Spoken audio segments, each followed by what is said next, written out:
My intent was not to indict anybody. Well, other people did a lot of work. I understand. And to show that I wasn't making this up because I'm a Red Sox fan, I did make a copy of the grant. It's in 3 pages. And I want to thank Bonnie for giving me a copy of that. I would have scanned it in. I was just having problems trying to get the OCR to interpret the text correctly. So after the stewardship and in conjunction with our names involved submitted the grant request, Chuck, is it Fro? Froger. Froger. You can call him Frog. Developed a plan that was presented on August 8th here in January 2007. And the plan included the concept of a circle of frames, brick walkway around the gazebo. And it also made provisions for a veterans walkway and the flagpole. In conjunction with this, there was a kickoff of a legacy program, which some of you probably were here for, where you could buy bricks and pay for trees and donate flowers and other items to memorialize anybody or anything that you wanted to. The grant was awarded in February 2007 for $4,989. I learned this weekend to distinguish between dollar signs and fives. Inside joke. And the gazebo park was dedicated on July 2nd, 2007. And this just reinforces what I was saying. There are 2 signs on gazebo park. This one faces Grand Club Boulevard, and it explains the purpose behind the park. And this one is on Scenic Hills Drive, and it says basically the same thing. And I wanted to show that there is a brick on the Veterans Walkway that says Veterans Walkway. This is the walkway itself, and I think this is the picture of the brick that I just showed in the previous slide. And this, again, is looking from Grand Club Boulevard. This is the portion that's dedicated to the veterans. And you'll see most of the bricks on here, well you can't see, but take my word for it. Most of the bricks on here are names of veterans. And this is the flag pole, and this is the stone that commemorates the veterans portion. And that concludes my slides. Does anybody have any questions? Okay. Linda, I'm going to ask you to speak up. I get a lot of comments when I post this stuff. On YouTube, a lot of people can't hear what's going on, so, in the absence of a mic. Hi, I'm Linda Weeks from the Country Club Estate, otherwise known as the Gazebo Lady. Some of the people didn't know my name, but they definitely knew who I was because I've been there for many years. First, I have to give you a brief history of my background in my other life. I was married to a captain in the Army and lived on the army base for a number of years, so my statements do not reflect anything against military personnel. I have spoken to a number of board members to give them the history of the original grant application, how Gazebo Park came about, and what committees and why it was funded. Before the grant was written in 2006, my husband Bill and I went to meet with Virginia Steinberger of Swiftlight, since I had written grants for the state of New Jersey. And they had never given a private community a grant.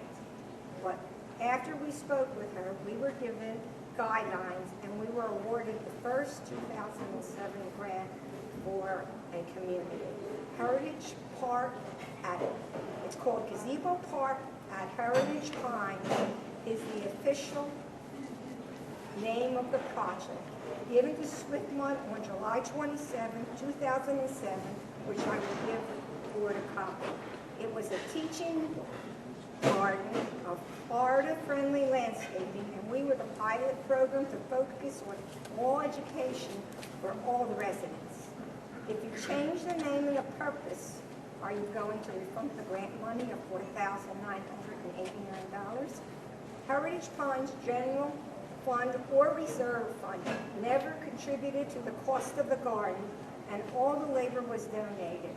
The net proceeds from the bricks were donated by the residents that went back into the garden in the amount of $5,000. We have 2 signs in the park required by Strickland to show the purpose of the garden. We added the Veterans Parkway in 2008, giving the veterans a place to have any type of service, and it has 19 bricks, and there is room for hundreds.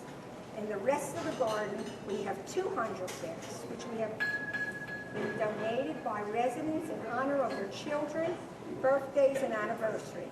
This ad hoc gazebo committee was formed in the spring of 2007 and came off of the Environmental Stewardship Committee approved by the board.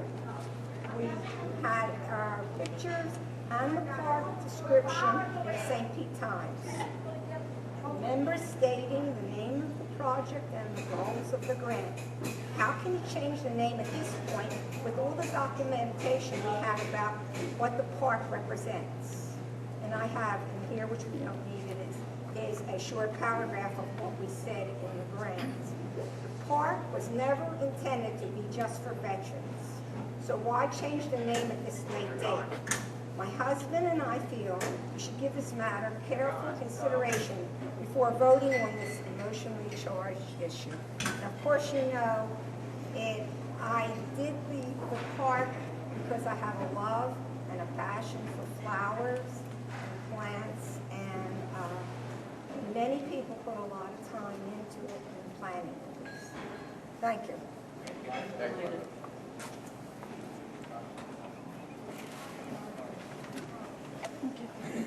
Does anybody else have any comments they would like to make?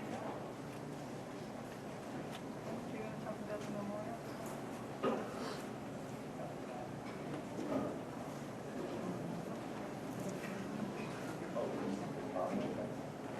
Sue Wright from Regal Pines, and unlike Linda, I've done nothing in the park except admire its beauty and whatever. But I'm very concerned about the changing of the name from Gazebo Park to Veterans Park. In 2008, some of you might recall, there was a major incident about a memorial that was on Home 12 to a resident that had passed away. After a lot of deliberation and whatever, that person was made to move the memorial to Gazebo Park, which she agreed to do, fine. But it was stated then that no more memorials of any kind would be around Heritage Pines. Anything had to be in Gazebo Park by the name of Gazebo Park. On the Veterans Walkway, there was only 19 bricks, as Linda mentioned. In the rest of the park, the Gazebo Park, there's over 200. Now, those statistics should tell you something. But if the current policy of the park is ignored or changed, it can certainly open up a can of worms, and a lot of people might be wanting to change other names, change the street names, do anything. So I think a lot of consideration should be given to this before it's considered to be changed. Thank you. Thank you, Sue. Mr. Gray?